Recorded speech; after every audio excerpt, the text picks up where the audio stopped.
જામનગરના ઓસવાડ સેન્ટર ખાતે વહેલી સવારથી જ મત ગણતરીની શરૂઆત કરી દેવામાં આવી હતી, જેમાં અલિયા જિલ્લા પંચાયત બેઠક, નાગેડી તાલુકા પંચાયત બેઠક, આમરા 1 જિલ્લા પંચાયત બેઠકમાં ભાજપનો ભગવો લહેરાયો હતો, જ્યારે સિડકા વોર્ડ નંબર 1, વોર્ડ નંબર 2 તેમજ વોર્ડ નંબર 3માં કોંગ્રેસ વિજયી બન્યું હતું।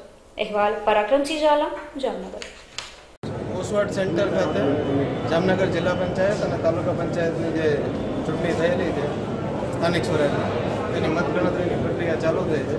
રાબેતા મુજબ અને જે સ્ટેટ ઇલેક્શન કમિશનની ગાઈડલાઇન છે, એ ગાઈડલાઇન મુજબ ચૂંટણીના જે ઈવીએમ છે એનું કાઉન્ટિંગ ચાલુ છે। રાઉન્ડ વાઇઝ કાઉન્ટિંગ ચાલુ છે।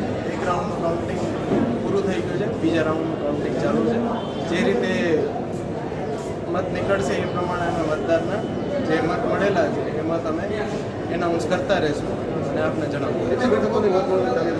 અત્રે આ કેમ્પસની અંદર જિલ્લા પંચાયતની 8 બેઠકો અને તાલુકા પંચાયતની 26 બેઠકોનું છે, 2 ભાગમાં આયોજન કરેલું છે।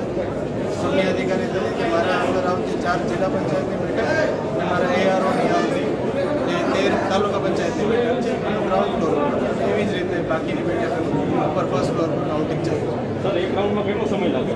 એક રાઉન્ડમાં અંદાજે 15 થી 30 મિનિટ વચ્ચેનો સમય લાગે છે।